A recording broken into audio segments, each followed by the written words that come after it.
ചർച്ചയിലേക്ക് കടക്കുന്നു.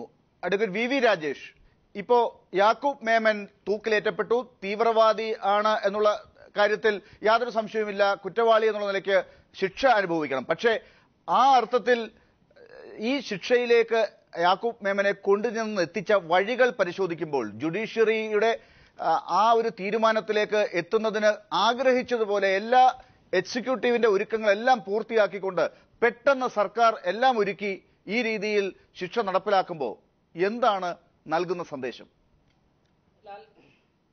നിലവിലുള്ള നിയമം അനുസരിച്ച് ഒരു വാറണ്ട് വന്നു കഴിഞ്ഞാൽ അത് എത്രയും പെട്ടെന്ന് എക്സിക്യൂട്ടീവ് ചെയ്യേണ്ടതാണ്. ഇവിടെ യാക്കൂബ് മേമന്റെ അത് മരണ വാറണ്ടായാലും അത് ഡെത്ത് പെനാൽറ്റി ആയാലും മറ്റേത് കേസായാലും ഇപ്പോൾ ഒരു കേസിൽ, ഒരു ക്രിമിനൽ കേസിൽ ഒരു പ്രതിയെ കുറ്റക്കാരനാണ് എന്ന് കണ്ടെത്തി കഴിഞ്ഞാൽ, കുറ്റക്കാരനാണെന്ന് കണ്ടെത്തി കഴിഞ്ഞാൽ ആ പ്രതിയെ പിന്നെ കോടതിയിൽ നിന്ന് പുറത്തേക്ക് വിടാറില്ല. നമ്മുടെ യൂഷ്വൽ പ്രാക്ടീസ് അനുസരിച്ച് ആ പ്രതിയെ ജയിലിലേക്ക് പോവുകയാണ്. ഒരു പക്ഷേ ശിക്ഷ വിധിക്കുന്നത് 2-3 ദിവസം കഴിഞ്ഞിട്ടാണെങ്കിലും പ്രതിയെ നേരെ ജയിലിലേക്ക് അയക്കുകയാണ് അതിന്റെ പതിവ്.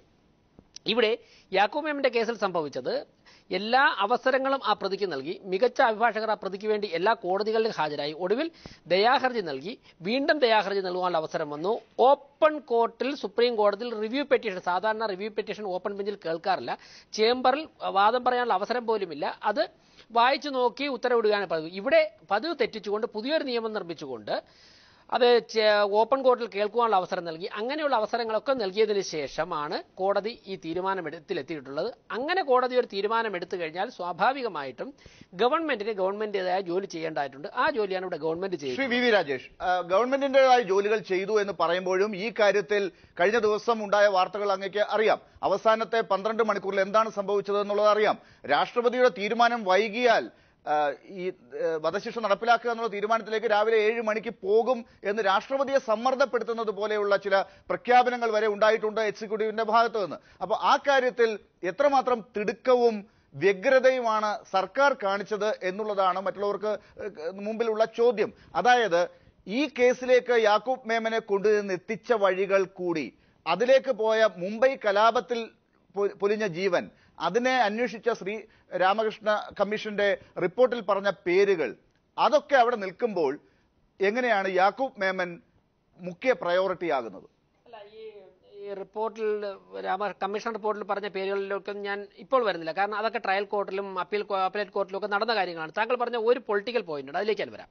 രാഷ്ട്രപതിയെ ഇന്നലെ രാത്രി സമ്മർദ്ദം ചെലുത്തിക്കൊണ്ട് ഇത് നടപ്പിലാക്കി എന്ന് ലാൽ പറഞ്ഞാൽ ഞാൻ ശക്തമായി വിയോജിക്കും. കാരണം ഇന്ത്യൻ രാഷ്ട്രീയത്തിൽ ബഹുമാനപ്പെട്ട ശ്രീ ജ്യോതി ബസു, LK അദ്വാനി അല്ലെങ്കിൽ അടൽ ബിഹാരി വാജ്പേയി അതേ നിരയിൽ നമുക്ക് നിർത്തുവാൻ പറ്റുന്ന ഒരു പരിണത പ്രജ്ഞനായ രാഷ്ട്രീയ നേതാവാണ് നമ്മുടെ രാഷ്ട്രപതി ശ്രീ പ്രണബ് കുമാർ മുഖർജി. അദ്ദേഹത്തെ പോലൊരു വ്യക്തിയെ ഒരു ഗവൺമെന്റിനോ അല്ലെങ്കിൽ ഒരു രാഷ്ട്രീയ പാർട്ടിക്കോ ഒക്കെ സമ്മർദ്ദത്തിൽ കൊണ്ടുവന്നൊരു തീരുമാനം എടുക്കാൻ സാധിക്കും എന്ന് പറഞ്ഞാൽ ലോകത്തിലെ ഏറ്റവും വലിയ ജനാധിപത്യ രാഷ്ട്രത്തിന്റെ രാഷ്ട്രപതിയാണ്. ചർച്ചയിൽ ഇങ്ങനെ പറയാനുള്ളതല്ല വി രാജേഷ്, നടന്ന സംഭവം അതാണ്. രാഷ്ട്രപതി രാവിലെ 7 മണിക്ക് മുമ്പ് തീരുമാനം പറഞ്ഞില്ലെങ്കിൽ ശിക്ഷ നടപ്പിലാക്കുമെന്ന് പറയുന്നതിന്റെ അർത്ഥം എന്താണ്? അതെങ്ങനെ ലാൽ? ഇത്തരത്തിലുള്ള ഇതിനോട് യാതൊരു എനിക്ക് യോജിപ്പില്ല. ആരാ രാഷ്ട്രപതിയോട് അങ്ങനെ പറഞ്ഞുതരാ? അങ്ങനെ പറഞ്ഞാൽ അങ്ങനെ തീരുമാനം മാറ്റുന്ന ആളാണോ ഇന്ത്യൻ രാഷ്ട്രപതി? അത് ഇന്ത്യൻ ജനാധിപത്യത്തെ നമ്മൾ നിസ്സാരവൽക്കരിക്കുന്ന തുല്യമാണ്. ആര് സമ്മർദ്ദം ചെലുത്തിയാലും, ലോകത്ത് ആര് സമ്മർദ്ദം ചെലുത്തിയാലും ഇവിടെ നിലവിലുള്ള നിയമങ്ങളിൽ നിന്നും അണുകിട വ്യതിചലിക്കാത്ത ആളായിരിക്കണം ഇന്ത്യൻ രാഷ്ട്രപതി. ഞാൻ MP രാജേഷിലേക്ക് വരികയാണ്. ശ്രീ MP രാജേഷ്, ഇടതുപക്ഷവും പ്രത്യേകിച്ച് CPM-ഉം ഒക്കെ വധശിക്ഷയെ പൊതുവെ എതിർക്കുന്ന ഒരു ഘട്ടമുണ്ട്. അത് കൂടാതെ ഈ കേസിൽ കാണിച്ചിട്ടുള്ള തിടുക്കത്തെക്കുറിച്ച് പറയുന്നുണ്ട്. ഒപ്പം തന്നെ മറ്റു തീവ്രവാദ കേസുകളിലും നിലപാട് ഇതുതന്നെ ആയിരിക്കുമോ സർക്കാരിന് എന്ന ചോദ്യം കൂടി ഉയരുന്നുണ്ട്. ഏതിനാണ് മുഖ്യ പ്രയോറിറ്റി നിങ്ങൾ ഉയർത്തുന്ന വാദങ്ങൾക്ക്?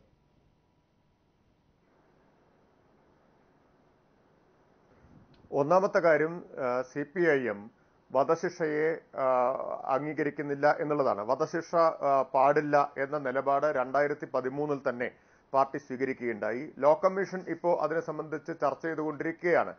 ഈ ജൂലൈ മാസത്തിലാണ്, ഈ മാസത്തിൽ ഇപ്പോൾ ഇന്ന് ഈ വധശിക്ഷ നടപ്പാക്കിയ ഇതേ മാസത്തിൽ തുടക്കത്തിലാണ് ലോ കമ്മീഷൻ ഒരു ദിവസം മുഴുവൻ നീണ്ടുനിന്ന കൺസൾട്ടേഷൻ വധശിക്ഷ തുടരുന്നതിനെ കുറിച്ച് നടത്തിയത്. ആ ലോ കമ്മീഷന്റെ മുമ്പിൽ ഹാജരായവരിൽ വധശിക്ഷ പാടില്ല എന്ന് വാദിച്ചവരിൽ ഏറ്റവും പ്രമുഖനായ ഒരാൾ കഴിഞ്ഞ ദിവസം മരിച്ചുപോയി. അത് മുൻ പ്രസിഡന്റ് APJ അബ്ദുൽ കലാമാണ്. അദ്ദേഹത്തിന്റെ ഖബറടക്കം നടക്കുന്നതിന് മുമ്പായിട്ടാണ് ഇന്ന് ഒരു വധശിക്ഷ വീണ്ടും നടപ്പാക്കിയത്. അതുവഴി അബ്ദുൽ കലാമിനെ കബറടക്കിയതോടൊപ്പം അദ്ദേഹത്തിന്റെ പ്രധാനപ്പെട്ട ഒരു ആശയത്തെ കൂടി കബറടക്കുകയാണ് ഈ ഗവൺമെന്റ് ചെയ്തിട്ടുള്ളത്. ഗവൺമെന്റ് നീതിന്യായ വ്യവസ്ഥയും എല്ലാം ചേർന്ന്. കാരണം അബ്ദുൽ കലാം അദ്ദേഹത്തിന്റെ പുസ്തകത്തിൽ തന്നെ ചൂണ്ടിക്കാണിച്ചിട്ടുണ്ട് എന്തുകൊണ്ട് വധശിക്ഷ ഒഴിവാക്കണം എന്ന്. മാനുഷികമായിട്ടുള്ള പരിഗണന മാത്രമല്ല അദ്ദേഹം ചൂണ്ടിക്കാണിക്കുന്നത്. തീർച്ചയായിട്ടും അദ്ദേഹം പറയുന്നുണ്ട് ദൈവം നൽകിയ ജീവൻ എടുക്കാൻ മനുഷ്യന് അധികാരമില്ല എന്ന് അദ്ദേഹം പറയുന്നുണ്ട്. അതിനു പുറമെ അദ്ദേഹം പറയുന്നു വധശിക്ഷയ്ക്ക് വിധിക്കപ്പെട്ട പ്രതികളിലേറെയും അത് വധശിക്ഷ നടപ്പാക്കുന്നതിനൊരു സോഷ്യോ എക്കണോമിക് ബയാസ് ഉണ്ട് എന്ന്. വി രാജേഷ് പ്രകോപിതനാവുമെന്ന് ഞാൻ കരുതുന്നില്ല. കാരണം അബ്ദുൽ കലാം ആണല്ലോ ഇത് പറഞ്ഞിട്ടുള്ളത്. സോഷ്യോ എക്കണോമിക് ബയാസ് ഉണ്ട് എന്ന് അബ്ദുൽ കലാം പറയുകയാണ്. അത് തന്നെയാണ് നാഷണൽ ലോ യൂണിവേഴ്സിറ്റിയുടെ പഠനവും തെളിയിക്കുന്നത്. NR മാധവ മേനോനെ പോലെ പ്രഗത്ഭനായിട്ടുള്ള ഒരു നിയമജ്ഞൻ അദ്ദേഹത്തിന്റെ നേതൃത്വത്തിൽ നാഷണൽ ലോ യൂണിവേഴ്സിറ്റി നടത്തിയ പഠനം കാണിക്കുന്നത് വധശിക്ഷയ്ക്ക് വിധിക്കപ്പെട്ടവരിൽ 75% പാർശ്വവൽക്കരിക്കപ്പെട്ട സമുദായങ്ങളിൽ നിന്നുള്ളവരാണ് എന്നാണ്. ദളിത് ന്യൂനപക്ഷ വിഭാഗങ്ങളിൽ നിന്നുള്ളവരാണ് എന്ന് ചൂണ്ടിക്കാണിക്കുന്നു. അബ്ദുൽ കലാമും ഇത് തന്നെയാണ് ചൂണ്ടിക്കാണിച്ചത് ലോ കമ്മീഷന്റെ മുമ്പാകെ. അപ്പോ ഈ വസ്തുതകൾ നിൽക്കുന്നുണ്ട്. ഒട്ടേറെ വസ്തുതകൾ വധശിക്ഷയ്ക്ക് എതിരായിട്ടുള്ളതുണ്ട്. ഞാൻ അതിന്റെ എല്ലാ വിശദാംശങ്ങളിലേക്കും പോകുന്നില്ല. ലോകത്താകെയുണ്ട്. അമേരിക്കയിൽ 1939 ശേഷം തീർച്ചയായിട്ടും വ്യക്തമാണ്. പക്ഷേ ഈ കേസിലേക്ക് വന്നാൽ ഇപ്പൊ വധശിക്ഷയെ കുറിച്ചുള്ള നിലപാട് വ്യക്തമായി. പക്ഷെ അതേസമയം യാക്കൂബ് മേമനെ തിടുക്കത്തിൽ വധശിക്ഷയ്ക്ക് വിധേയനാക്കിയ ഈ കേസിലേക്ക് വരുമ്പോൾ എന്താണ് കൂടുതൽ പ്രയോറിറ്റിയുള്ള മറ്റു കേസുകളെ കുറിച്ച് ഇടതുപക്ഷം മുന്നോട്ട് വയ്ക്കുന്നതിന് കാരണം എന്താണ്? പ്രത്യേകിച്ച് ഈ സർക്കാരിന്റെ പ്രയോറിറ്റി മറ്റൊന്നാണെന്ന തോന്നൽ നിങ്ങൾക്കുണ്ടോ?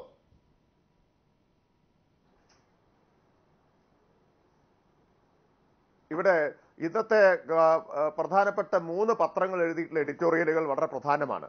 അതിൽ ഇന്ത്യൻ എക്സ്പ്രസ് പത്രത്തിന്റെ എഡിറ്റോറിയൽ ഹി ഷുഡിൻ ഹാങ് എന്ന് പറഞ്ഞിട്ടുള്ള എഡിറ്റോറിയലിൽ അവർ കൃത്യമായിട്ട് ചൂണ്ടിക്കാണിക്കുകയാണ് ഈ വധശിക്ഷ ചിലർക്ക് ആഘോഷിക്കാനുള്ളതായിരിക്കാം, എന്നാൽ അങ്ങനെ ചെയ്യേണ്ട ഒന്നല്ല എന്ന് കൃത്യമായിട്ട് ഇവർ ചൂണ്ടിക്കാണിക്കുകയാണ്. അപ്പൊ തീർച്ചയായിട്ടും രാഷ്ട്രീയ ആഘോഷമാക്കി മാറ്റാൻ ചിലർക്ക്, പ്രത്യേകിച്ച് BJPക്ക് വ്യഗ്രതയുണ്ട് എന്ന് നമുക്ക് എല്ലാവർക്കും അറിയാം. എന്നാൽ ഇതേ സമീപനം മറ്റ് കേസുകളുടെ കാര്യത്തിൽ എടുക്കുന്നില്ല.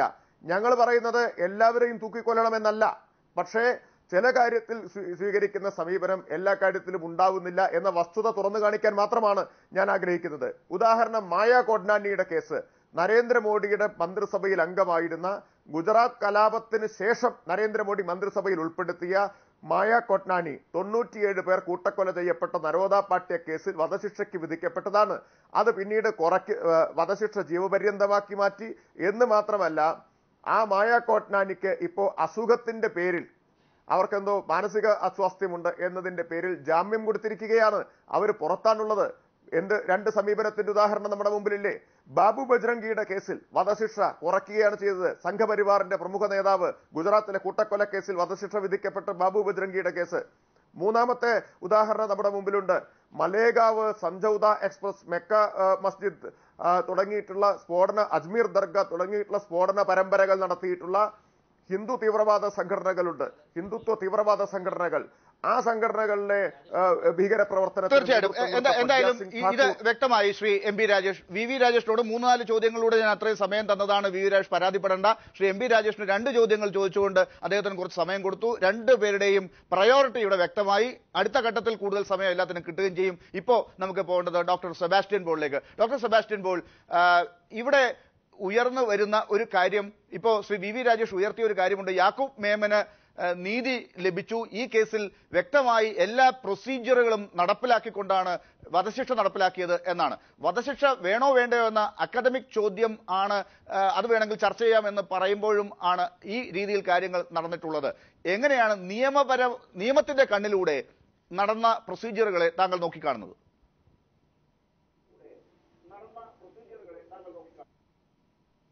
നിയമപരമായ ആ പ്രക്രിയ മുന്നോട്ട് പോയി അന്ത്യനിമിഷം വരെ അത് സുപ്രീം കോടതി പ്രവർത്തിച്ചു എന്ന് പറയുന്നത് ശരിയാണ്. പക്ഷേ സുപ്രീം കോടതി നിയമപരമായി എല്ലാം ശരിയാണ് എന്ന് പറയുമ്പോഴും സുപ്രീം കോടതിയുടെ നിലപാടുകളെല്ലാം ശരിയാണ് എന്ന് പറയാൻ കഴിയില്ല. സുപ്രീം കോടതിക്കും തെറ്റുപറ്റാം. ആ തെറ്റിന്റെ പരിഹാരം എന്ന നിലയ്ക്കാണ് രാഷ്ട്രപതിക്ക് മാപ്പ് നൽകുന്നതിനുള്ള അധികാരം നൽകിയിരിക്കുന്നത്. ഇവിടെ വി രാജേഷ് പറഞ്ഞു, പ്രണബ് കുമാർ മുഖർജിയെ പോലെ ഒരു രാഷ്ട്രപതിക്ക് മേൽ രാഷ്ട്രീയ സമ്മർദ്ദം എങ്ങനെ ചെലുത്താൻ കഴിയും എന്ന് ചോദിച്ചു. ഞാൻ അദ്ദേഹത്തിന്റെ ശ്രദ്ധ 11 വർഷം 2004 കൽക്കട്ടയിൽ നടന്ന ഒരു വധശിക്ഷ നടപ്പാക്കലുണ്ട്. ധനഞ്ജയ ചാറ്റർജിക്ക് ദയാഹർജി നിരാകരിച്ചത് അബുൽ കലാം ആസാദ് രാഷ്ട്രപതി ഇപ്പോൾ അന്തരിച്ച APJ അബുൽ കലാമാണ്. അദ്ദേഹം വധശിക്ഷയ്ക്ക് വ്യക്തിപരമായി എതിരാണ്. അത് അദ്ദേഹത്തിന്റെ പുസ്തകത്തിൽ തന്നെ പറയുന്നുണ്ട്, ഇവിടെ പറയുകയുണ്ടായി. പക്ഷെ അങ്ങനെ വധശിക്ഷയോട് വ്യക്തിപരമായി വിയോജിപ്പുള്ള ഒരു രാഷ്ട്രപതിക്ക് അന്ന് ദയാഹർജി നിരാകരിക്കേണ്ടി വന്നത് അന്നത്തെ രാഷ്ട്രീയ ഉപദേശം ആയതുകൊണ്ട് തന്നെയാണ്. അതുകൊണ്ട് പ്രണബ് കുമാർ മുഖർജിയുടെ താല്പര്യങ്ങളല്ല, അവിടെ പ്രിവെയിൽ ചെയ്തത് ആ രാഷ്ട്രീയ സമ്മർദ്ദമാണ്. ഇന്നലെ ആഭ്യന്തരമന്ത്രി രാത്രിയിൽ ദീർഘമായി അദ്ദേഹത്തോട് സംസാരിച്ചു. അതിനോട് ഒടുവിൽ രാഷ്ട്രപതി ദയാഹർജി തള്ളുന്നു. അപ്പോൾ ഇതൊരു രാഷ്ട്രീയ നിലപാട് കൂടിയാണ്, രാഷ്ട്രീയമായ ഒരു വിധി കൂടിയാണ്. അപ്രകാരം ഒരാളെ കൊല ചെയ്യുമ്പോൾ ഇവിടെ അതിന്റെ മറ്റ് വിശദാംശങ്ങളിലേക്ക് കടക്കുകയല്ല. ഇത് തെറ്റാണ് എന്ന് പറയുന്നത് അത് അയാളുടെ പേരോ അല്ലെങ്കിൽ അയാൾ നടത്തിയ പാതകങ്ങളുടെ ക്രൂരതയോ ഒന്നും അടിസ്ഥാനമാക്കിയല്ല.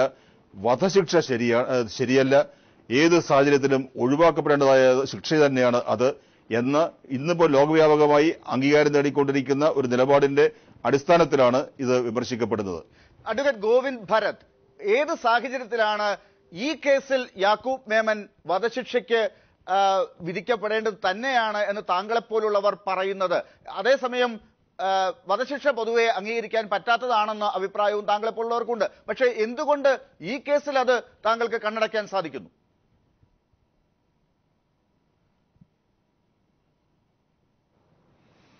താങ്കളെപ്പോലെയുള്ളതെന്ന് പറയുന്നതിൽ I don't understand the distinction. അത് വേറെ കാര്യം. ഞാൻ ബേസിക്കലി എഗെയിൻസ്റ്റ് ഡെത്ത് പെനൽറ്റിയാണ്. ദൈവം കൊടുത്ത ജീവിതം മനുഷ്യനെടുക്കാൻ അധികാരമില്ല എന്ന് പറയുന്നതിൽ ജസ്റ്റിഫിക്കേഷൻ ഉണ്ട്.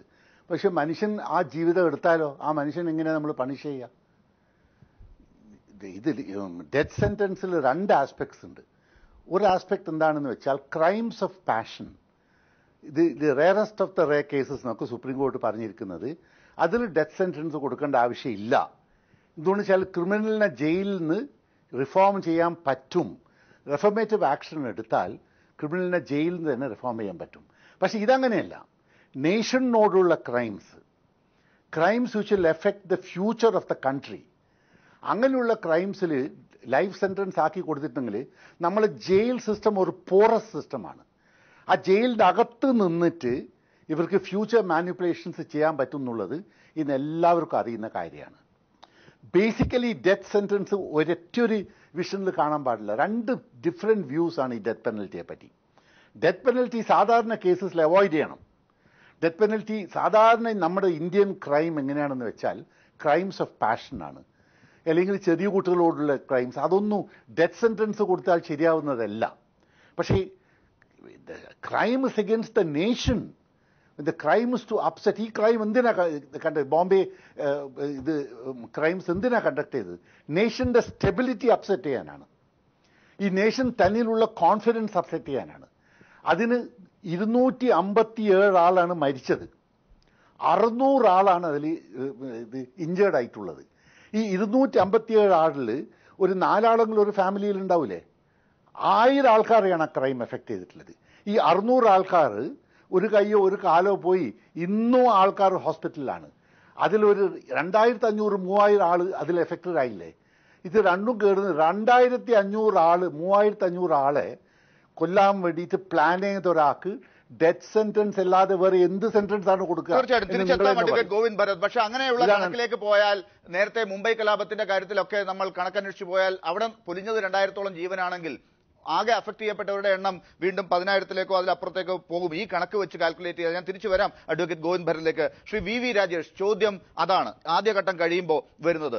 രാഷ്ട്രീയമായ താല്പര്യത്തിന്റെ പുറത്ത് രാഷ്ട്രപതിക്ക് നൽകിയ ഉപദേശം, അതിന്റെ പേരിൽ പെട്ടെന്ന് യാക്കൂബ് മേമനെ തൂക്കിലേറ്റാൻ കാണിച്ച വ്യഗ്രത, ഇത് നിങ്ങൾ മറ്റ് തീവ്രവാദ കേസുകളിൽ എന്തുകൊണ്ട് എടുക്കുന്നില്ല? അത് ഒരുപക്ഷെ രാജേഷിന്റെ പാർട്ടിക്ക് വധശിക്ഷ മറ്റുള്ളവർക്ക് കൊടുക്കേണ്ട എന്നുള്ള ആർക്കും കൊടുക്കേണ്ട എന്നുള്ള ഒരു നിലപാടായിരിക്കാം ഉണ്ടാകുക, അത് ഹിന്ദു വർഗീയതയാണെങ്കിലും മറ്റു വർഗീയതയാണെങ്കിൽ കൂടി.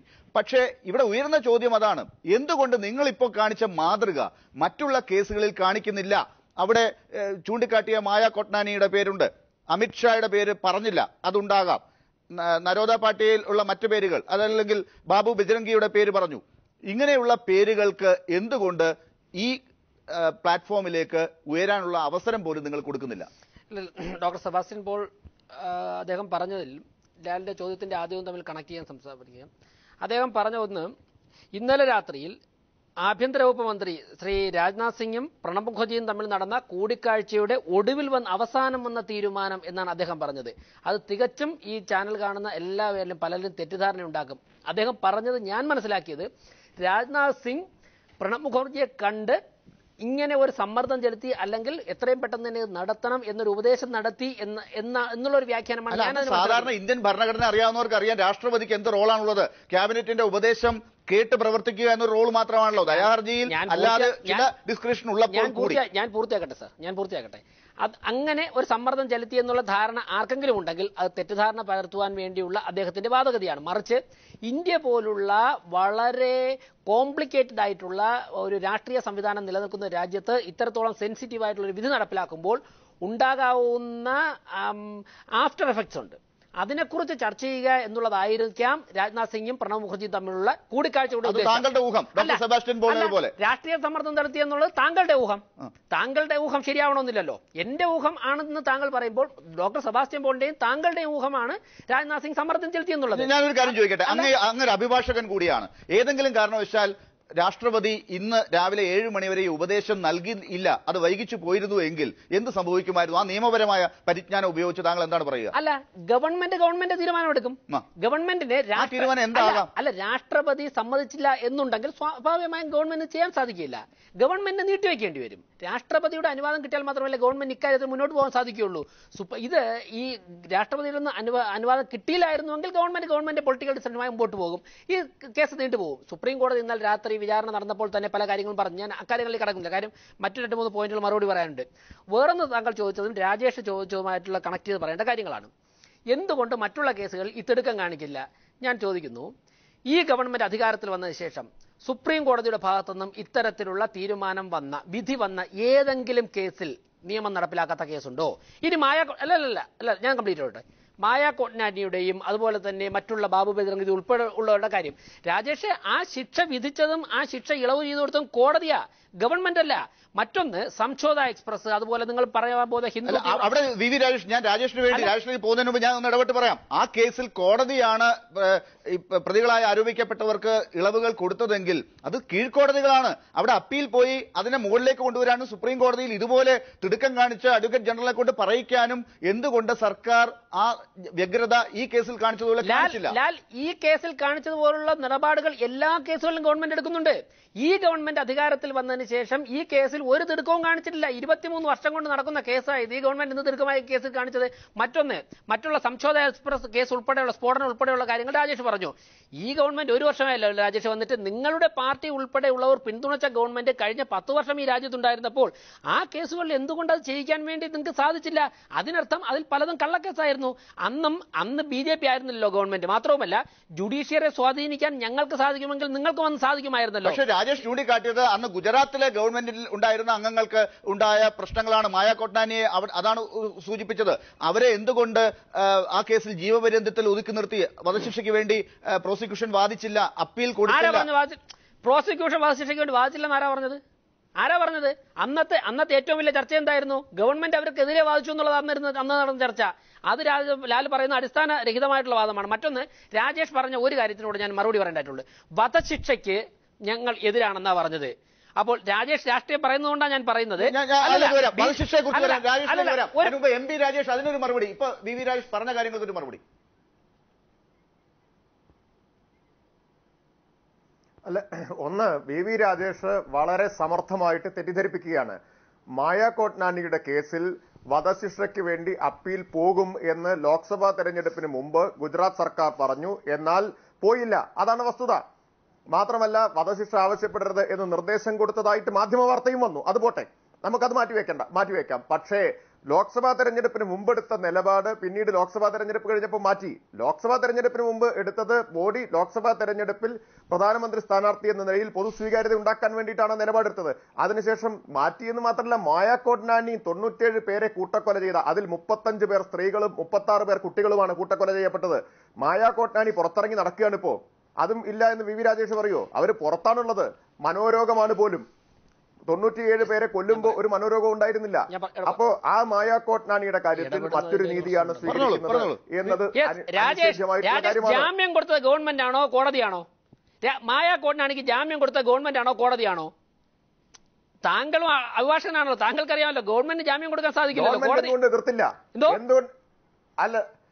അല്ലല്ല അല്ല, എന്തുകൊണ്ട് ജാമ്യം കിട്ടാവുന്ന സാഹചര്യം ഗവൺമെന്റ് ഉണ്ടാക്കി? അവർക്ക് മാനസിക രോഗം വരുത്തിയ ഗവൺമെന്റ് ആണോ? എങ്ങനെയാണ് സർക്കാർ ഇത്തരം കേസുകളിലൊക്കെ സ്വീകരിക്കുന്ന സമീപനം നമുക്കറിയാം. രാജേഷ്, തെറ്റിദ്ധാരണ വരുത്തരുത്. ഞാൻ പറയട്ടെ, മനോരോഗം എന്നത് വ്യാജമായിട്ട് പറയുന്നത്. രാജേഷ്, അങ്ങനെയാണെങ്കിൽ കോടതി മെഡിക്കൽ സർട്ടിഫിക്കറ്റ് പരിശോധിക്കാതെ കൊടുത്താണോ രാജേഷ് പറയുന്നത്? തെറ്റിദ്ധാരണ വരുത്തുന്നത് രാജേഷ്. അല്ലല്ല, CPM ഇന്ത്യൻ ജുഡീഷ്യറി അവമാനിക്കുകയാണ്. ഇനി നേരത്തെ ചോദ്യത്തിന് ഉത്തരം രാജേഷ്, എം പി രാജേഷ് ചോദിച്ച ആ കാര്യത്തിന് മറുപടി വേണം. അതായത് സർക്കാർ ഭരിക്കുമ്പോ ആ സർക്കാരിന് വേണമെങ്കിൽ പ്രോസിക്യൂഷന്റെ കയ്യിൽ ഒരു മെഡിക്കൽ സർട്ടിഫിക്കറ്റ് കൊടുത്തുകൊണ്ട് ഇതുപോലെ വ്യാജ മെന്റൽ രോഗമുണ്ടെന്ന് വേണമെങ്കിൽ വരുത്തിക്കൊണ്ട് ഇങ്ങനെ കാണിക്കാവുന്നതേ ഉള്ളൂ. ഇത് പല സർക്കാരുകളും കാണിച്ചിട്ടുള്ള അങ്ങേക്കറിയാം. CPM ഭരിക്കുന്ന സർക്കാരുകൾ ഇങ്ങനെ കാണിക്കുന്നുണ്ടെന്ന് ആരോപിക്കുന്നവർ നിങ്ങളുടെ സർക്കാർ ഭരിക്കുമ്പോൾ അങ്ങനെ കാണിക്കുന്നില്ല എന്ന് എന്തുകൊണ്ട് പറയുന്നു? അങ്ങനെ ഉണ്ട് എങ്കിൽ ഞാൻ ഇപ്പോൾ ഒരു രാഷ്ട്രീയ പ്രവർത്തനം മാത്രമാണ്. രാജേഷ് എന്നും ഡൽഹിയിലുള്ളതാണല്ലോ, സുപ്രീം കോടതിയിലുള്ള രാജേഷിന് അങ്ങനെ ഗവൺമെന്റ് ചെയ്തെങ്കിൽ രാജേഷിന് പരാതിപ്പെടാമല്ലോ. രാജേഷിന്റെ കയ്യിൽ എവിഡൻസ് ഉണ്ടെങ്കിൽ പരാതിപ്പെട്ടോ, മായാക്കോട്ടിനെ പിടിച്ച് അകത്തിട്ടുള്ളൂ. ഞങ്ങൾക്ക് ആരെയും സംരക്ഷിക്കണമെന്നില്ല. കോടതി രാജേഷെ ഒരു പ്രതി, കൊലക്കേസ് പ്രതി, വധശിക്ഷയ്ക്ക് വിധിക്കപ്പെട്ട പ്രതി ജാമ്യം ചോദിക്കുമ്പോൾ ഒരു രേഖയും പരിശോധിക്കാതെ കോടതി ജാമ്യം കൊടുക്കുന്നു. രാജേഷിനെ പോലുള്ള ഒരു ജനങ്ങൾ തെറ്റിദ്ധരിക്കില്ല രാജേഷ്.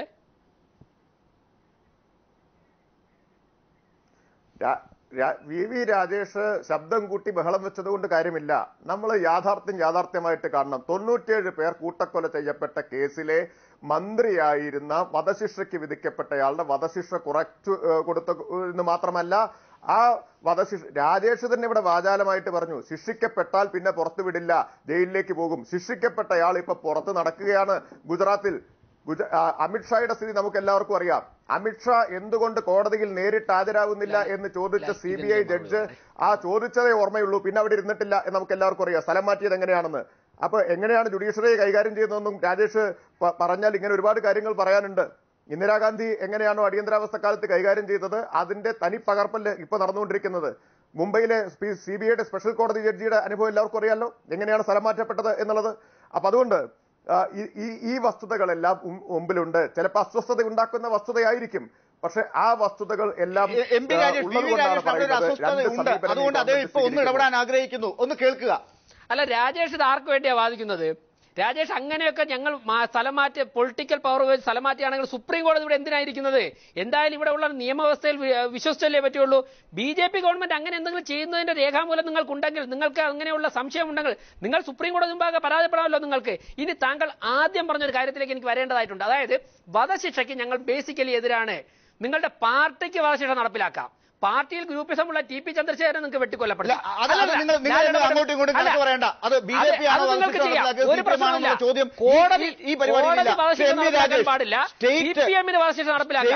വധശിക്ഷ നടപ്പിലാക്കുന്ന ഒരു ഘട്ടം വരുമ്പോൾ ഈ രീതിയിൽ ചിലപ്പോൾ നിങ്ങളുടെ പാർട്ടി ആക്രമിക്കപ്പെടുന്ന ഒരു അവസ്ഥയും കൂടെ ഉണ്ടാകും. വധശിക്ഷ CPM ആണ് അവസാനിപ്പിക്കേണ്ടത്. നിങ്ങൾക്ക് എന്താ ധൈര്യമാ ജനങ്ങളെ വെട്ടിക്കൊല്ലാൻ? മനോജിനെ കൊന്നില്ലേ, ചന്ദ്രശേഖരനെ കൊന്നില്ലേ, പാർട്ടിയിൽ ഗ്രൂപ്പിസം ഉണ്ടാക്കിയതിന്റെ പേരിൽ ചന്ദ്രശേഖരനെ വെട്ടിക്കൊന്നില്ലേ? നിങ്ങൾക്ക് അധികാരമുണ്ടോ വധശിക്ഷ നടപ്പിലാക്കാൻ?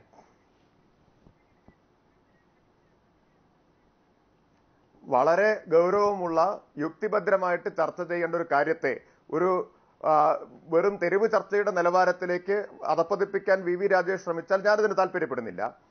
CPM രാഷ്ട്രീയ കൊലപാതക കേസുകളിൽ ഉൾപ്പെട്ടിട്ടുണ്ട്. ഇല്ല എന്ന് പറയാൻ ഞാൻ അത്രമാത്രം അന്ധമായിട്ട് പറയുന്ന ഒരാളല്ല.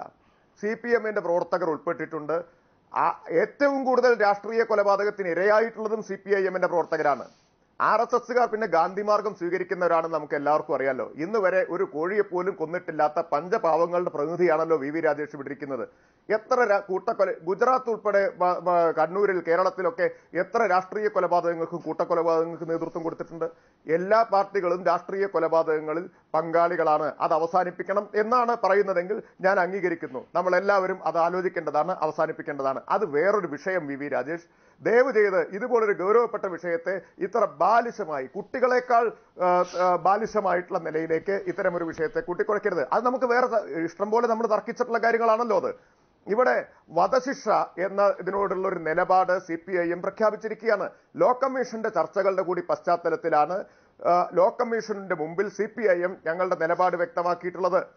BJPയുടെ നിലപാട് എന്താന്നുള്ളത് BJPയുടെ വക്താവ് ഇന്നലെ പറഞ്ഞിട്ടുണ്ട്. എം പി രാജേഷ്, നമുക്ക് ഡോക്ടർ സെബാസ്റ്റ്യൻ പോളിലേക്കും അഡ്വക്കേറ്റ് ഗോവിന്ദ് ഭരതിലേക്കും ഒന്ന് പോകേണ്ടതുണ്ട്. പക്ഷെ അതിന് മുമ്പായി ഞാൻ MP രാജേഷിനോട് ഒന്ന് ചോദിക്കുന്നത് ഇതാണ്.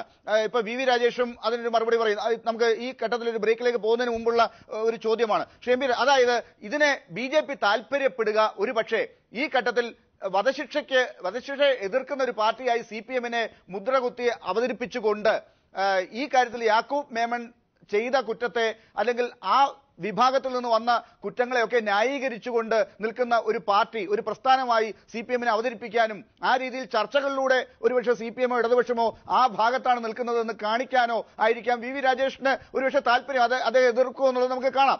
പക്ഷെ അതിന്റെ മനസ്സിലാവുന്നുണ്ടല്ലോ ശ്രീ MP രാജേഷ്, ഒരു ഉത്തരം. ചോദ്യം ഒന്ന് ചുരുക്കിയ മറുപടി പെട്ടെന്ന് പറയാം. ലാൽ, ഇവിടെ നമ്മൾ കാണേണ്ട ഒരു കാര്യം, യാക്കൂബ് മേമൻ കുറ്റവാളിയല്ല എന്നാരും പറയുന്നില്ല, കുറ്റവാളിയാണ്. പക്ഷേ അദ്ദേഹത്തെക്കാൾ നേരിട്ട് ഇതിൽ പങ്കാളി, ഇദ്ദേഹത്തെക്കുറിച്ച് കോടതിയുടെ കേസ് പോലും 120B മാത്രമേ ഉള്ളൂ, കോൺസ്പിറേറ്ററാണ്. എന്നാൽ ബോംബ് വെച്ചു എന്ന് പറയുന്ന, പാകിസ്ഥാനിൽ പോയി പരിശീലനം നടത്തി ബോംബ് വെച്ച് നേരിട്ട് പങ്കാളിയായ 10 പേരുടെ വധശിക്ഷ ചുരുക്കിക്കൊടുത്തു. യാക്കൂബ് മേമന്റെ മാത്രം ചുരുക്കിയില്ല. കാരണം മുഖ്യപ്രതിയായ ടൈഗർ മേമനെ കിട്ടിയില്ല, കിട്ടിയ സഹോദരനെ എങ്കിലും തൂക്കിക്കൊല്ലുക എന്ന സമീപനം സ്വീകരിച്ചു എന്ന ആക്ഷേപമാണ് ഉന്നയിക്കുന്നത്. ഞാൻ മാത്രമല്ല, ഈ ആക്ഷേപം ഉന്നയിക്കുന്നവരിൽ രാംജത്ത് മലാനിയുണ്ട്, BJP-യുടെ മുൻ നേതാവ്, വാജ്പേയി മന്ത്രിസഭയിലെ നിയമമന്ത്രി, ഇന്ത്യയിൽ നിന്ന് ജീവിച്ചിരിക്കുന്ന ഏറ്റവും വലിയ നിയമജ്ഞരിൽ ഒരാൾ, BJP-യുടെ MP ആയിട്ടുള്ള ശത്രുഘ്നൻ സിൻഹയുണ്ട്, മഹാത്മാഗാന്ധിയുടെ കൊച്ചുമക്കളായിട്ടുള്ള വളരെ സത്യസന്ധവും ആദർശനിഷ്ഠവുമായ ജീവിതം നയിക്കുന്ന ഗോപാൽകൃഷ്ണ ഗാന്ധിയെ പോലെ, തുഷാർ ഗാന്ധിയെ പോലുള്ളവരുണ്ട്. ഗോപാൽകൃഷ്ണ ഗാന്ധി എന്തുകൊണ്ട് യാക്കൂബ് മേമനെ തൂക്കിലേറ്റരുത് എന്ന് പറഞ്ഞ് രാഷ്ട്രപതിക്ക് കൊടുത്തിട്ടുള്ള കത്ത് ഇന്നത്തെ ഹിന്ദു പത്രം പ്രസിദ്ധീകരിച്ചിട്ടുണ്ട്. അദ്ദേഹം മാധ്യമങ്ങളുമായിട്ട് പങ്കുവച്ചിട്ടുണ്ട്. അതിൽ മാർക്കണ്ഡേയ കഡ്ജു, ഇന്ത്യയുടെ മുൻ ചീഫ് ജസ്റ്റിസ് ഉണ്ട്, ജസ്റ്റിസ് PB സാവന്തിനെ പോലുള്ള ആളുകളുണ്ട്, പ്രഗത്ഭരായിട്ടുള്ള നിയമജ്ഞരടക്കം മുൻ ന്യായാധിപർ ജസ്റ്റിസ് KT തോമസിനെ പോലുള്ള ആളുകൾ വധശിക്ഷയ്ക്കെതിരായ നിലപാട് സ്വീകരിക്കുന്നു. ഇവരെല്ലാവരും അടക്കം ഏതാണ്ട് 300-ലേറെ പ്രഗത്ഭ നിയമജ്ഞരാണ് ഈ നിലപാട് സ്വീകരിക്കുന്നത്. ഇന്ത്യയിലെ ഏറ്റവും പ്രധാനപ്പെട്ട പത്രങ്ങളെല്ലാം ഇന്ന് മുഖപ്രസംഗം എഴുതി ഇത് ചെയ്യുന്നത് നീതിയല്ല, ഇവിടെ ആവശ്യം പ്രതികാരമല്ല, നീതി നടപ്പാക്കുകയാണ്. നീതി തീർച്ചയായിട്ടും നടപ്പാക്കണം, മേമനെ ശിക്ഷിക്കണമെന്ന കാര്യത്തിൽ ആർക്കും സംശയമില്ല. പക്ഷേ വധശിക്ഷ അർഹിക്കുന്നില്ല എന്ന് പറയുന്നത് ഇത്രയും പേരാണ്. ഈ രാജ്യത്ത് മറ്റൊരു കേസിൽ ഇതുപോലെ ഇങ്ങനെ ഒരു വ്യത്യസ്തമായിട്ടുള്ള അഭിപ്രായം വരുന്നില്ല. രാമൻ റോയുടെ പാകിസ്ഥാൻ ദേശത്തിന്റെ മേധാവിയായിരുന്നു. രാജേഷ് പറയുന്നത് ഇത്രയും പേർ അഭിപ്രായപ്പെട്ടാൽ ഇന്ത്യയിൽ നിലവിലുള്ള നിയമം അല്ലാതായി മാറുമോ? അങ്ങനെയാണെങ്കിൽ മറ്റുള്ള കേസുകളിലും ഇങ്ങനെ കുറെ പേരും കുറെ പത്രങ്ങളും എഴുതിയാൽ നമുക്ക് എല്ലാ പ്രതികളെയും വെറുതെ വിടേണ്ടി വരും. ഇവിടെ രാജേഷ് പറഞ്ഞ ഒരു കാര്യം കൂടെ മറുപടി പറഞ്ഞിട്ട്, ഇവിടെ ചർച്ച ചെയ്തുകൊണ്ട് വരാൻ ഉദ്ദേശിക്കുന്ന ഒരു കാര്യം, മുസൽമാൻ ആയതുകൊണ്ട് ട്രയൽ സ്പീഡാക്കി ഏറ്റവും കൂടുതൽ അങ്ങനെയുള്ളവരെ കൊലപ്പെടുത്തുന്നു എന്നുള്ളതാണ്. ഇല്ലെങ്കിൽ മറ്റു ഭാഗത്തുള്ള ആളുകളെ കൂടി നിങ്ങൾ ചെയ്ത് കാണിച്ചതായി കാണണം. ഇവിടെ നേരത്തെ ഒരു പഠന റിപ്പോർട്ടുണ്ട്, APJ അബ്ദുൽ കലാം, അതിന്റെ വെളിച്ചത്തിലാണ് പലതും പറഞ്ഞത്. എന്നാൽ മാധവ് മേനോന്റെ സോഷ്യോ എക്കണോമിക്, ഞാൻ ഒരു ഇടവേളയിലേക്ക് പോകാൻ വേണ്ടിയാണ് തയ്യാറെടുക്കുന്നത്. അതുകൊണ്ട് മാത്രമാണ് എനിക്ക് ഡോക്ടർ സെബാസ്റ്റ്യൻ പോളിലേക്കും വരണം. ദയവായി ക്ഷമിക്കുക ഡോക്ടർ സെബാസ്റ്റ്യൻ പോൾ. അഡ്വക്കേറ്റ് ഗോവിന്ദ് ഭരത് അടുത്ത ഘട്ടത്തിൽ അവിടേക്കാണ് കൂടുതലായി വരുന്നത്. VV രാജേഷിന് എല്ലാം കൂടി ചേർത്തുള്ള മറുപടിക്കുള്ള സമയവും അവിടെ വരികയും ചെയ്യും. ഡോക്ടർ സെബാസ്റ്റ്യൻ പോൾ, നേരത്തെ അഡ്വക്കേറ്റ് ഗോവിന്ദ് ഭരത് ഉന്നയിച്ച ഒരു കാര്യമുണ്ട്, ജീവൻ നഷ്ടപ്പെടുത്തിയതിന് പകരം ജീവൻ തന്നെ എടുത്തുകൊണ്ടല്ലാതെ എങ്ങനെയാണ് ശിക്ഷ നടപ്പിലാക്കുക എന്നുള്ളത്. അവിടെ വധശിക്ഷയ്ക്ക് പ്രാധാന്യമുണ്ട്, പ്രത്യേകിച്ച് യാക്കൂബ് മേമനെ തൂക്കിലേറ്റിയതിന് പ്രാധാന്യമുണ്ട് എന്ന വാദം എങ്ങനെ കാണും?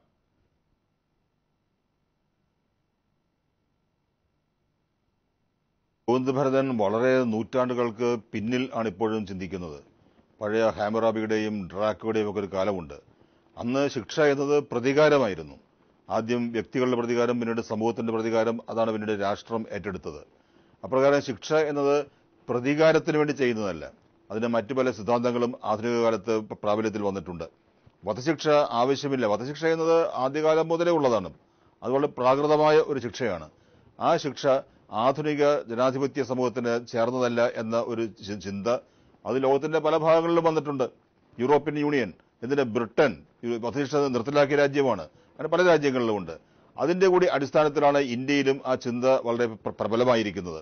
അതുകൊണ്ട് നമ്മൾ ആ കാര്യം ചിന്തിക്കുമ്പോൾ തൂക്കിക്കൊല്ലപ്പെട്ടത് മുസൽമാനാണോ ഹിന്ദുവാണോ, അവരുടെ മതപരമായ പ്രാതിനിധ്യം എന്താണ്? ഇതൊരു PSC റിക്രൂട്ട്മെന്റ് അല്ലല്ലോ, ഒരു സ്പെഷ്യൽ റിക്രൂട്ട്മെന്റ് നടത്തുന്നതിന് വേണ്ടി. അതുകൊണ്ട് ജാതിയും മതവുമല്ല പ്രശ്നം, മനുഷ്യനാണ്. ഒരു മനുഷ്യനെ തൂക്കിക്കൊന്നുകൊണ്ട് അവനെ ഈ തൂക്ക് കയറിൽ ആടുന്നത് കണ്ട് സംതൃപ്തി അടയുന്ന സമൂഹമായി നമ്മൾ മാറിയാൽ നമ്മുടേത് ആധുനിക കാലത്തെ ജനാധിപത്യ സമൂഹമാണ്, പരിഷ്കൃത സമൂഹമാണ് എന്ന് പറയാൻ കഴിയാത്ത അവസ്ഥയുണ്ടാകും. അതുകൊണ്ടാണ് സൈദ്ധാന്തികമായി തത്വാധിഷ്ഠിതമായി വധശിക്ഷയെ എതിർക്കുന്നത്. ഇവിടെ രാജേഷ് വളരെ ആവേശപൂർവ്വം കാര്യങ്ങൾ പറയുന്നുണ്ട്. പക്ഷെ ഒരു കാര്യം മാത്രം പറയുന്നില്ല, വധശിക്ഷയെ സംബന്ധിച്ച് രാജ്യം ഭരിക്കുന്ന പാർട്ടി എന്ന നിലയിൽ BJPയുടെ നിലപാട് എന്താണ്? നമുക്ക് അതിന്റെ കൂടെ അടിസ്ഥാനത്തിലുള്ള ഈ ചർച്ച മുന്നോട്ട് കൊണ്ടുപോകേണ്ടത്. അതുകൊണ്ട് ഇപ്പോഴും എന്റെ നിലപാട് വധശിക്ഷ അത് ശാസ്ത്രീയമല്ല, വധശിക്ഷ പ്രാകൃതമാണ്, അതെല്ലാ മാനവിക മൂല്യങ്ങൾക്കും എതിരാണ്. അതുകൊണ്ട് ഏത് ജാതിയിൽപ്പെട്ടവനാണെങ്കിലും അവൻ ചെയ്ത കുറ്റം എത്ര കഠോരമാണെങ്കിലും വധശിക്ഷ പാടില്ല. അഡ്വക്കേറ്റ് ഗോവിന്ദ് ഭരത് മറുപടി.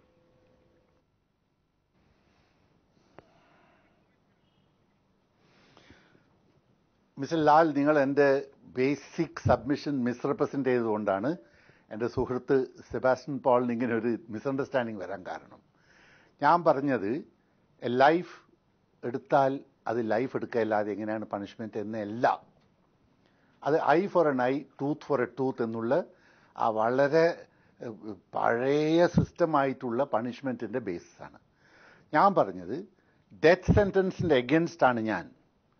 പക്ഷെ ഡെത്ത് സെന്റൻസ് സാധാരണ ക്രൈംസ് ഓഫ് പാഷനിലും സാധാരണ നമ്മൾ കാണുന്ന കേസുകളിലൊക്കെ rarest of the rare cases എന്നൊക്കെ പറഞ്ഞ് ഭാര്യയെ മൃഗീയമായി കൊന്നു എന്ന് പറയുന്ന കേസസിലൊന്നും ഇമ്പോസ് ചെയ്യാനുള്ള കാര്യമല്ല. ഡെത്ത് സെന്റൻസ് രാജ്യത്തിന്റെ ഇന്റഗ്രിറ്റിക്ക് എഗൻസ്റ്റ് പോവുകയാണെങ്കിലോ ഒരു നേഷന്റെ കോൺഫിഡൻസ് ഡിസ്ട്രോയ് ചെയ്യാൻ വേണ്ടിയിട്ട് ഏതെങ്കിലും ഒരു ആക്ട് ചെയ്തോ അതിന് ഉപയോഗിക്കേണ്ടതാണ് ഡെത്ത് സെന്റൻസ്. വേറൊരു കാര്യം, ഈ അങ്ങോട്ടിങ്ങോട്ട് ഈ പണക്കം അതും ഇതും വിളിച്ചു പറഞ്ഞുകൊണ്ടിരിക്കുന്നതല്ല ഇന്നത്തെ discussion. You are A international channel. നിങ്ങൾ ആലോചിക്കേണ്ട ഒരു കാര്യമുണ്ട്. ഇമ്പോർട്ടൻ്റ് ആയിട്ടുള്ള ഒരു വിഷയം ആരും ഒന്നും പറഞ്ഞില്ല. ഈ 2 മണിക്കും 3 മണിക്കും രാവിലെ എണീച്ചിട്ട് സുപ്രീം കോർട്ട് ഇരുന്നിട്ട് ഒരു ക്യൂറേറ്റീവ് പെറ്റീഷന്റെ മേലെ ഒരു ഡിസിഷൻ എടുക്കണം എന്നുള്ളൊരു പ്രൊസീഡിയന്റ് സ്റ്റാർട്ട് ചെയ്തത് ശരിയാണോ തെറ്റാണോ? അഡ്വക്കേറ്റ് ഗോവിന്ദ് ഭരത്, അത് തന്നെയാണ് വളരെ പ്രധാനപ്പെട്ട ചോദ്യം. അത് എന്തുകൊണ്ട് സംഭവിക്കുന്നു എന്ന ചോദ്യത്തിലേക്ക് വരുമ്പോൾ ചർച്ചയെല്ലാം വഴിമാറി പോകുന്നു. ഇവിടെ യാക്കൂബ് മേമൻ എന്ന തീവ്രവാദി നാഷണൽ ഇന്റഗ്രേഷനെ ബാധിക്കുന്ന രീതിയിൽ പെരുമാറിയ ആളുകൾക്ക് ഡെത്ത് സെന്റൻസ് കൊടുക്കാമെന്നുള്ള അർത്ഥത്തിലേക്ക് അങ്ങേപ്പോലുള്ളവർക്ക് ഏതെങ്കിലും ഒരു ഘട്ടത്തിലെങ്കിലും സംസാരിക്കേണ്ടി വരുന്ന രീതിയിൽ കാര്യങ്ങൾ വരുന്നു. ഈ ക്രൂഷ്യലായ ചോദ്യങ്ങൾ നമുക്ക് ചർച്ച ചെയ്യാൻ പറ്റുന്നില്ല. അവിടെയാണ് എന്തുകൊണ്ട് ഈ തിടുക്കം? രാത്രി 2 മണിക്ക് സുപ്രീം കോടതി കൂടി ഈ കാര്യങ്ങൾ തീരുമാനിച്ച് തള്ളി തൂക്കിലേറ്റേണ്ടി വരുന്നൊരു തിടുക്കം ഉണ്ടാകുന്നത് എന്തുകൊണ്ട്? അതുപോലെ മറ്റു ചില കേസുകളിൽ എന്തുകൊണ്ട് നടക്കുന്നില്ല എന്ന ചോദ്യവും കൂടി കാണണ്ടേ? അവിടെ നിയമത്തിന്റെ കണ്ണിലൂടെ മാത്രം, ദേശത്തിന്റെ ഇന്റഗ്രിറ്റിയുടെ കാര്യം മാത്രം ആണോ നമ്മൾ ചർച്ച ചെയ്യേണ്ടി വരുന്നത്? അനീതി കൂടി അവിടെ ഉണ്ടാകുന്നുണ്ട്, ഇരട്ട നീതി കൂടി ഉണ്ടാകുന്നുണ്ട് എന്ന ചോദ്യത്തിന് കൂടി നമ്മൾ ഉത്തരം കാണണ്ടേ? പരിഷ്കൃത സമൂഹം എന്ന നിലയ്ക്ക്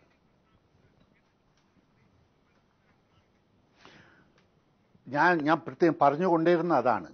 സുപ്രീം കോർട്ട് ചെയ്തിരിക്കുന്നത് setting up the wrong president. ആദ്യം ഇദ്ദേഹത്തിന്റെ ദയാഹർജി തള്ളിയപ്പോൾ അദ്ദേഹം അതിന് അപ്പീൽ ചെയ്തില്ല. അതിനുശേഷമാണ് ഈ ക്യൂറേറ്റീവ് പെറ്റീഷൻ എന്ന് പറഞ്ഞു കൊടുത്തത്. അത് ഓപ്പൺ കോർട്ടിൽ ഹിയർ ചെയ്ത് അത് കഴിഞ്ഞിട്ട് ഒരു ക്യൂറേറ്റീവ് പെറ്റീഷന്റെ മേലെ ഒരു ഓർഡർ പാസ്സാക്കിയാൽ അത് പ്രസിഡന്റ് തള്ളുകയാണെങ്കിൽ 14 ഡേയ്സും കൂടി ടൈം കിട്ടും. ഈ സുപ്രീം കോടതി 2.5 മണിക്ക് രാവിലെ എഴുന്നേറ്റിട്ട് കോൺസ്റ്റിറ്റ്യൂഷൻ പ്രകാരം എത്ര ദയാഹർജി വേണമെങ്കിലും കൊടുക്കാം. അതിനൊരു ലിമിറ്റില്ല, ലിമിറ്റ്ലെസ് ആണ്. ഇപ്പം നാളെ ഇപ്പോൾ അദ്ദേഹം 2 മണിക്ക് 12.5 മണിക്ക് രാത്രി വേറൊരു പെറ്റീഷൻ കൊടുത്തിട്ടുണ്ടെങ്കിൽ അതും പ്രസിഡന്റ് ഡിസ്പോസ് ചെയ്യുക. അത് ഡിസ്പോസ് ചെയ്താൽ പിന്നെ ഒരു പെറ്റീഷൻ കൊടുത്ത് പിന്നെ ഒരു 14 ഡേയ്സ് കഴിഞ്ഞെന്ന് പറഞ്ഞാൽ ഡെത്ത് സെന്റൻസ് ഇമ്പോസ് ചെയ്യാൻ പറ്റുമോ? അല്ലെ, എന്ത് വെച്ചും കൊണ്ടാണ് സുപ്രീം കോടതി രാത്രി 2.5 മണിക്ക് ഇരുന്നിട്ട് ഇങ്ങനെ ഒരു റോങ് പ്രസിഡന്റ് സെറ്റപ്പ് ചെയ്തത് എന്നാണ് ഞാൻ ചോദിക്കുന്നത് മിസ്റ്റർ ലാൽ. ആ ചോദ്യത്തിന് ഡോക്ടർ സെബാസ്റ്റ്യൻ പോൾ അങ്ങേക്ക് എന്തെങ്കിലും ഉത്തരം കണ്ടെത്താൻ സാധിക്കുന്നുണ്ടോ? ഡൽഹിയിലെ രാത്രി ഇരുട്ടിന്റെ മറവിൽ നടക്കുന്ന ആ കളികൾക്ക് എന്തെങ്കിലും പ്രത്യേക അർത്ഥമുള്ളതായി നിയമവിദഗ്ധൻ കൂടിയായ ഡോക്ടർ സെബാസ്റ്റ്യൻ പോൾ, ഞാൻ വി രാജേഷിലേക്ക് വരാം. ഞാൻ അങ്ങനെ ഒരു പ്രയോഗം നടത്തി, ഞാൻ ആ പ്രയോഗം നടത്തി മനഃപൂർവ്വം തന്നെയാണ്. ഡോക്ടർ സെബാസ്റ്റ്യൻ പോൾ മറുപടി പറഞ്ഞിട്ട് അങ്ങനെയൊക്കെ വരാം. ഞാൻ അല്പം ഒരു പ്രകോപനം ഉണ്ടെങ്കിൽ ബയാസ് എന്ന് പറയണ്ട, നമുക്ക് അങ്ങയിലേക്ക് വരാം. ഡോക്ടർ സെബാസ്റ്റ്യൻ പോളിന്റെ ബയാസ്ഡ് ആകുന്നില്ല, അങ്ങേക്ക് അവസരം കിട്ടും, അങ്ങേക്ക് മറുപടി പറയാം. പക്ഷേ അങ്ങ് പറഞ്ഞതുപോലെ പ്രണബ് മുഖർജി രാഷ്ട്രീയ സമ്മർദ്ദങ്ങൾക്ക് വഴങ്ങില്ല എന്ന് പറഞ്ഞതുപോലെ ഡോക്ടർ സെബാസ്റ്റ്യൻ പോൾ ഈ ആങ്കറുടെ ചോദ്യങ്ങളിലെ വാക്കുകൾ കേട്ട് പ്രകോപിതനാകുകയോ സ്വാധീനിക്കപ്പെടുകയോ ചെയ്യില്ല. അദ്ദേഹത്തിന്റെ വ്യക്തി സ്വാതന്ത്ര്യമുണ്ട്, അദ്ദേഹം അതനുസരിച്ചുള്ള മറുപടി പറയും. Doctor Sebastian Paul.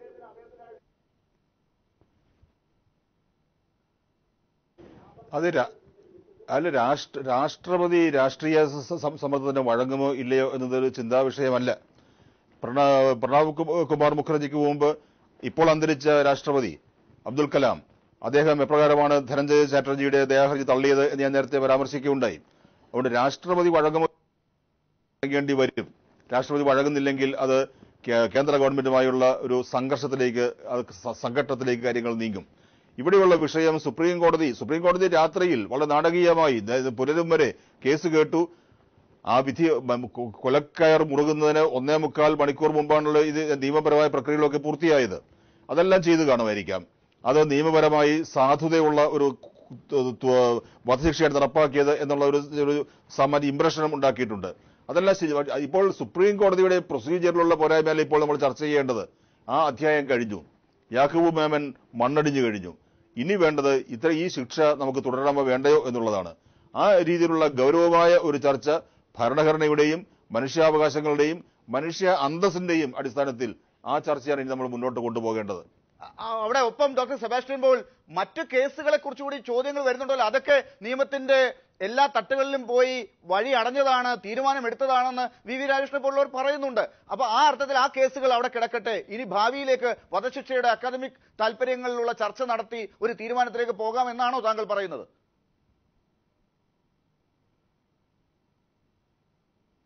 അല്ല, അത് തീർച്ചയായും നമ്മൾ ആ ചർച്ച നടത്തണമല്ലോ. ഒരു അക്കാദമിക് ചർച്ചയുടെ ഒടുവിലാണ് രാഷ്ട്രീയമായ തീരുമാനം ഉണ്ടാകുന്നത്. ഇവിടെ കോടതിയാണ് ജാമ്യം കൊടുത്തത്, കോടതിയാണ് എല്ലാ കാര്യങ്ങളും ചെയ്തത്, അതിൽ സർക്കാരിന് എന്ത് കാര്യം എന്ന് വി രാജേഷ് ചോദിക്കുന്നത് കേട്ടു. സർക്കാരിന് എന്ത് ചെയ്യാൻ കഴിയും ഒരു പ്രോസിക്യൂട്ടറെ ഉപയോഗിച്ചുകൊണ്ട് എന്ന കാര്യത്തിൽ എത്ര ഉദാഹരണങ്ങൾ ചൂണ്ടിക്കാണിക്കാൻ കഴിയും. ഇപ്പോൾ അബ്ദുൽ നാസർ മദനി ആ കേസുമായി ഞാൻ ബന്ധപ്പെട്ട ആളാണ്. എപ്രകാരമാണ് കളവായ കാര്യങ്ങൾ കോടതിയെ ധരിപ്പിച്ച് കളവായ രേഖകൾ ഹാജരാക്കി ഒരു പ്രോസിക്യൂട്ടറിലൂടെ സർക്കാരിന്റെ ഇംഗിതം നടപ്പാക്കുന്നത് എന്നതിന് ആ ഒരു കേസിൽ തന്നെ ഉണ്ട് ഉദാഹരണങ്ങൾ. അപ്പൊ അതുകൊണ്ട് സർക്കാരിന് ഇതിലൊരു കാര്യവുമില്ല. ഇത് ജുഡീഷ്യറി സ്വതന്ത്രമായി യാതൊരു ഇടപെടലുമില്ലാതെ സ്വാധീനവുമില്ലാതെ എല്ലാ കാര്യങ്ങളും ചെയ്യുന്നു എന്ന് പറഞ്ഞാൽ നമ്മുടെ സിസ്റ്റം പ്രവർത്തിക്കുന്നത് അങ്ങനെയല്ല എന്ന് നമുക്കറിയാം. തീർച്ചയായിട്ടും അവർക്ക് പറയാനുള്ള അവസരം ഞാൻ കൊടുക്കുക തന്നെയായിരുന്നു ശ്രീ വി രാജേഷ്. പക്ഷേ താങ്കൾക്കും അവസരമുണ്ട്. താങ്കളെ ഫ്രീ ആയി വിടുകയാണ്. താങ്കൾ പറയൂ. അബ്ദുൽ നാസർ മദനിയുടെ കാര്യം അവസാനിപ്പിച്ചാലും തുടങ്ങാം. ഇപ്പൊ കർണാടകം ഭരിക്കുന്ന BJP അല്ലല്ലോ. ഇപ്പൊ കർണാടകം ഭരിക്കുന്ന ശ്രീ അബ്ദുൽ നാസർ മദനി കൂടെ സ്വാധീനമുള്ള ഒരു ഗവൺമെന്റ് ആണല്ലോ. അങ്ങനെയാണെങ്കിൽ എന്തുകൊണ്ട് അബ്ദുൽ നാസർ മദനി പുറത്തിറങ്ങുന്നില്ല? അങ്ങനെയാണെങ്കിൽ അദ്ദേഹം ബഹുമാനപ്പെട്ട ശ്രീ സെബാസ്റ്റ്യൻ പോൾ അവർ തന്നെ പറഞ്ഞത് തിരിച്ചു പറയേണ്ടി വരില്ലേ? BJP സമ്മർദ്ദം ചെലുത്തിയാണ് ചെയ്യുന്നതെങ്കിൽ ഇപ്പോൾ BJP അല്ലല്ലോ സമ്മർദ്ദം ചെലുത്തുന്നത്.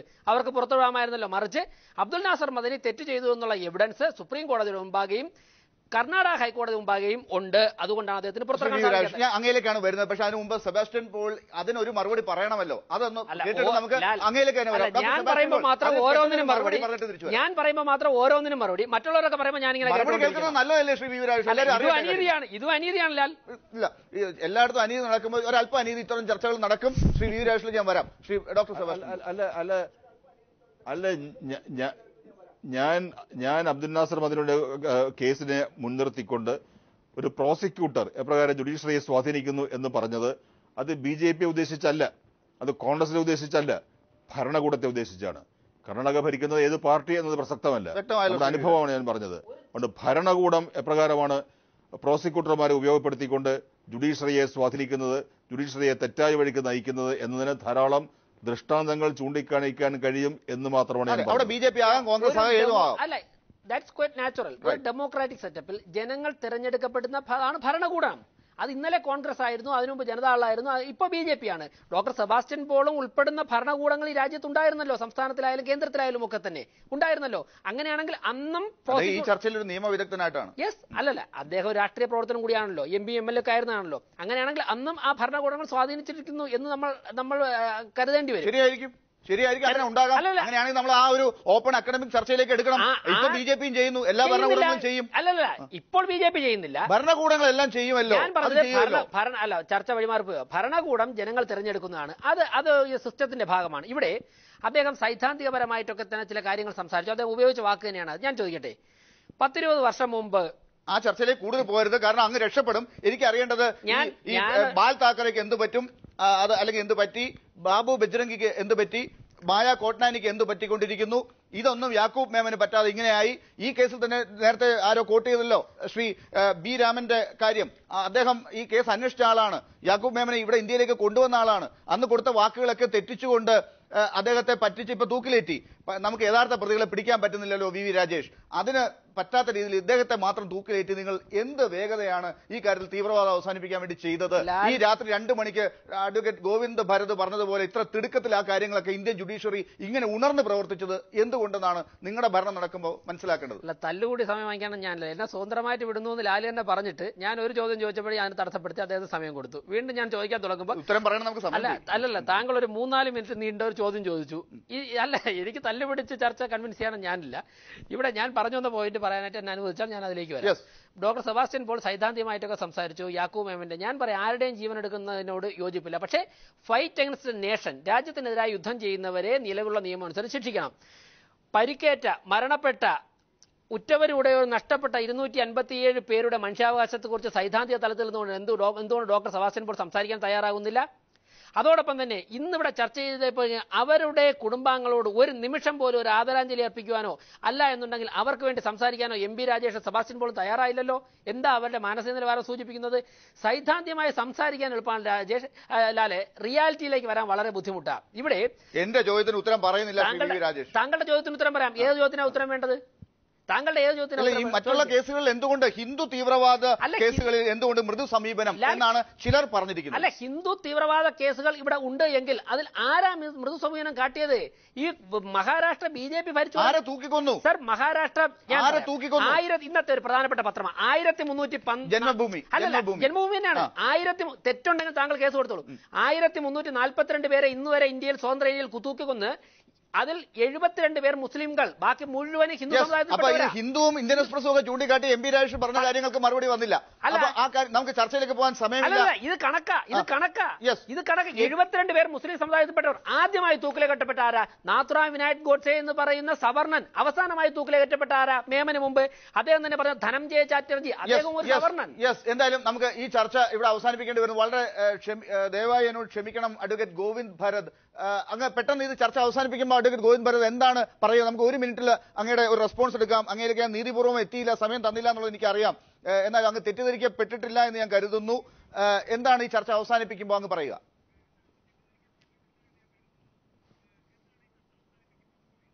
ഞാൻ പ്യൂർലി ലീഗൽ ആസ്പെക്റ്റിൽ മാത്രമേ പറയുന്നുള്ളൂ. ഡെത്ത് സെന്റൻസിന്റെ എഗൻസ്റ്റ് ആണ് ഞാൻ. പക്ഷെ ഡെത്ത് സെന്റൻസ് സിലക്റ്റീവായിട്ട് യൂസ് ചെയ്യണം. ക്രൈം ഓഫ് പാഷൻ അല്ലെങ്കിൽ ബ്രൂട്ടാലിറ്റി ഓഫ് ദ ക്രൈം ഇത് വെച്ചും കൊണ്ട് ഇമ്പോസ് ചെയ്യുന്നതായിരിക്കാൻ പാടില്ല ഡെത്ത് സെന്റൻസ്. അങ്ങനെയുള്ള ആൾക്കാരെ ജയിലിൽ വെച്ചും കൊണ്ട് അവരെ ഇംപ്രൂവ് ചെയ്യാൻ വേണ്ടി ചാൻസ് ഉണ്ട്. അത് നിയമത്തിന്റെ വശം. അതേസമയം ഇവിടെ നടക്കുന്ന കേസുകളിൽ എന്തൊക്കെ രീതിയിലുള്ള നിലപാടുകളാണ് സർക്കാർ എടുക്കുന്നത്? എല്ലാ കേസുകളും ഒരുപോലെയുള്ള നീതിയാണോ നടപ്പിലാക്കപ്പെടുന്നതെന്ന ചോദ്യം തുടരും. ആ ചർച്ചയും തുടരും. വളരെ നന്ദി ചർച്ചയിൽ പങ്കെടുത്തതിന് M P Rajesh, V Rajesh, doctor Sebastian Paul, advocate Govind Bharat.